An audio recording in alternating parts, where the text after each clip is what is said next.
Welcome to this comprehensive guide on graphing using slope-intercept form. Today we're going to master one of the most fundamental and useful concepts in algebra. The slope-intercept form is written as y equals mx plus b. This elegant equation is called the slope-intercept form because it directly shows us two crucial pieces of information about any straight line. Why is this form so popular among mathematicians and students alike? First, it makes graphing incredibly straightforward. Second, the slope is immediately visible in the equation. And third, the y-intercept is clearly shown, making it easy to start plotting our line. Throughout this video series, we'll explore exactly how to use this powerful form to create accurate graphs of linear equations. You'll learn to identify the slope and y-intercept, plot points systematically, and draw perfect straight lines every time. By the end of this series, you'll have the confidence and skills to graph any equation in slope-intercept form quickly and accurately. So grab your pencil and let's begin this mathematical journey together. Our first step will be understanding what each variable in the equation represents and how they work together to define a line. Now that we've introduced slope-intercept form, it's time to understand what each part of the equation y equals mx plus b actually means. Each letter in this equation has a specific purpose and tells us something important about the line we're working with. The slope-intercept form has four key components that work together to completely describe any straight line. Understanding each component is essential for graphing and working with linear equations. First, we have y, which represents the dependent variable. This is the y-coordinate of any point on our line. We call it dependent because its value depends on what we choose for x. When we plug in a value for x, we get a corresponding y value that tells us the vertical position of that point. Next is x, the independent variable. This represents the x-coordinate of any point on the line. We call it independent because we can choose any value we want for x, and then calculate the corresponding y value. The x-coordinate tells us the horizontal position of a point. Now we come to m, which represents the slope of the line. The slope is incredibly important because it tells us two things: the steepness of the line and its direction. Slope is calculated as rise over run, which means the change in y divided by the change in x. To visualize slope, imagine walking along the line from left to right. A positive slope means you're walking uphill. The line rises as x increases. A negative slope means you're walking downhill. The line falls as x increases. The larger the absolute value of the slope, the steeper the line. Finally, we have b, which represents the y-intercept. This is the point where the line crosses the y-axis, which happens when x equals 0. The y-intercept gives us a starting point for graphing the line and tells us the value of y when there is no x input. To find the y-intercept, we simply look at where the line crosses the y-axis. This always occurs at the point 0, b, where the x-coordinate is 0 and the y-coordinate is the value of b.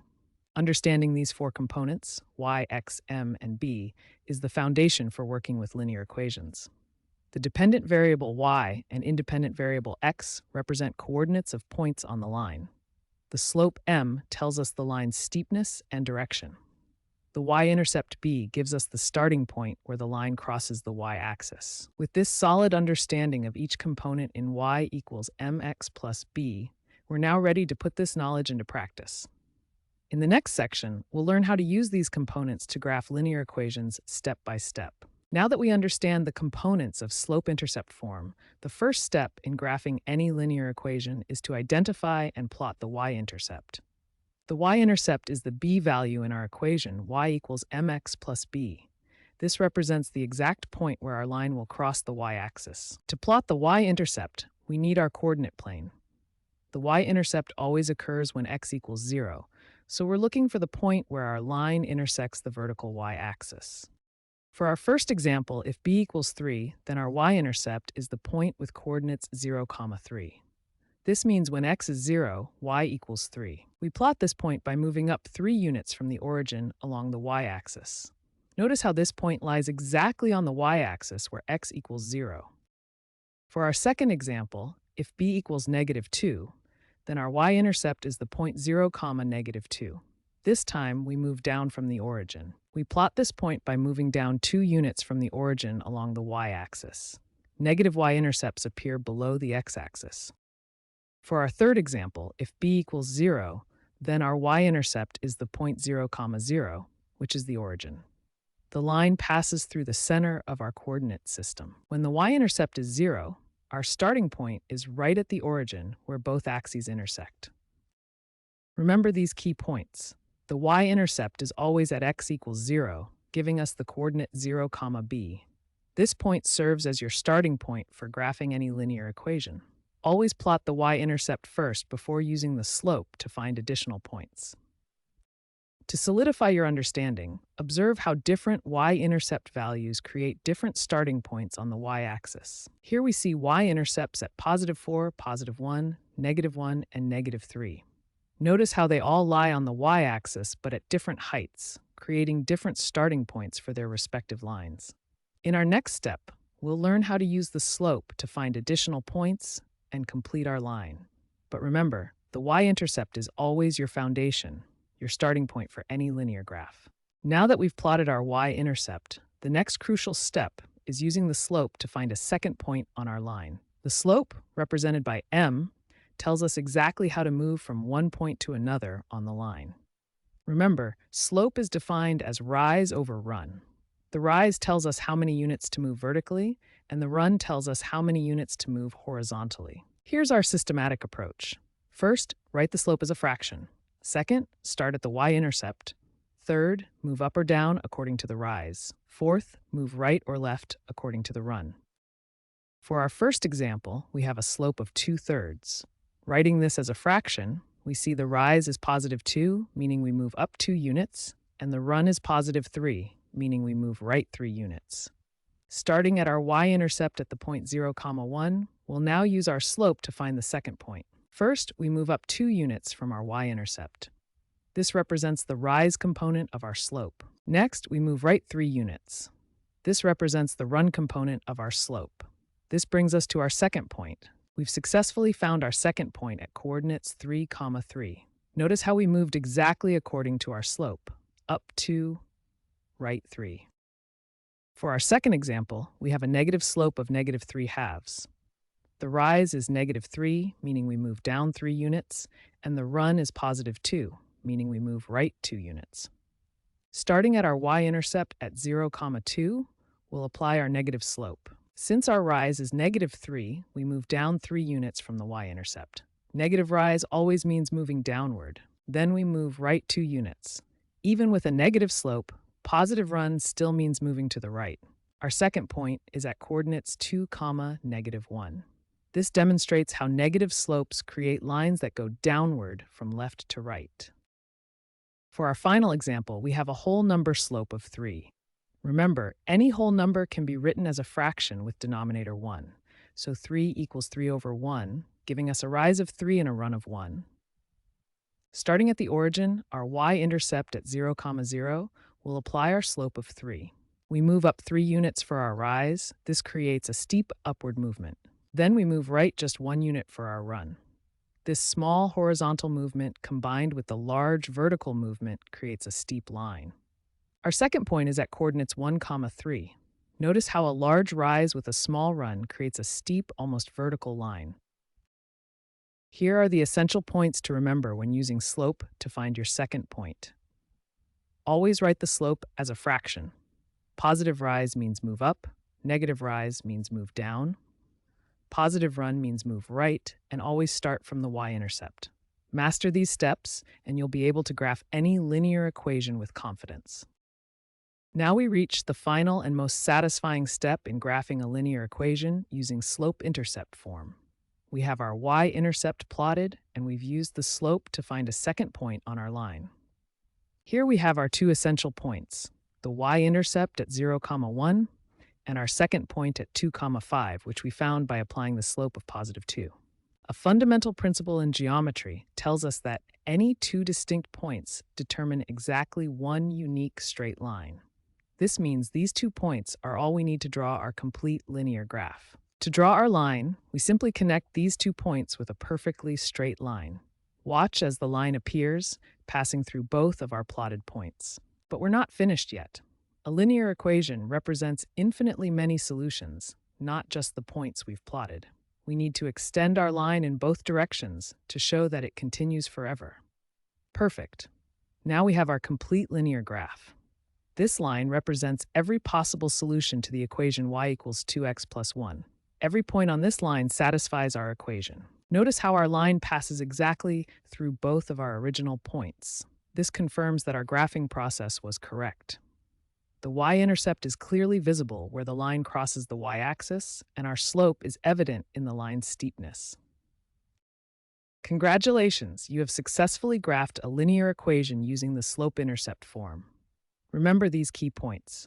2 points determine a unique line, connect them with a straight edge, extend the line infinitely in both directions, and every point on that line represents a solution to your equation. This systematic approach of plotting the y-intercept, using the slope to find a second point, and then drawing the complete line works for any linear equation in slope-intercept form.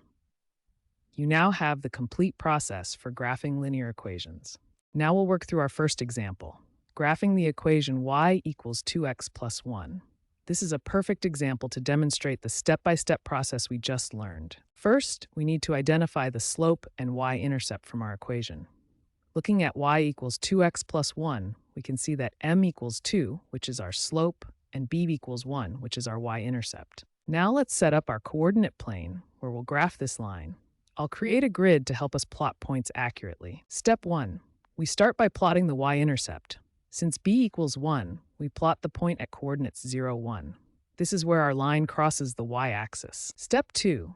Now we use the slope to find our second point. The slope is 2, which we can write as 2 over 1. This means we rise 2 units up and run 1 unit to the right. Starting from our y-intercept at 0, 1, we move up 2 units and right 1 unit. This takes us to the point 1, 3. Step 3. Finally, we draw a straight line through both points. This line represents all the solutions to the equation y equals 2x plus 1. We can verify our graph is correct by checking another point. When x equals 2, y should equal 2 times 2 plus 1, which equals 5. Let's see if the point 2, 5 lies on our line. Perfect. The point 2, 5 lies exactly on our line, confirming that our graph of y equals 2x plus 1 is correct. Notice how the line has a positive slope, rising from left to right, and crosses the y-axis at 1. This completes our first example. We successfully graphed y equals 2x plus 1 by identifying the slope and y-intercept, plotting key points, and drawing the line. This systematic approach works for any linear equation in slope-intercept form. Now that we've mastered the basics of slope-intercept form, you might be wondering where this knowledge applies in the real world. The truth is, y equals mx plus b is everywhere around us, powering decisions in economics, engineering, finance, and data science. In economics, businesses use linear equations to model pricing strategies. For example, a company might find that for every dollar they increase their product price, they lose 50 customers. This relationship can be expressed as y equals negative 50x plus 1,000, where y is the number of customers and x is the price increase in dollars. Engineers use slope-intercept form to analyze structural relationships. Consider a beam that deflects under load. The deflection might follow y equals 0.02x plus 1, where y is deflection in millimeters and x is the applied load in kilograms.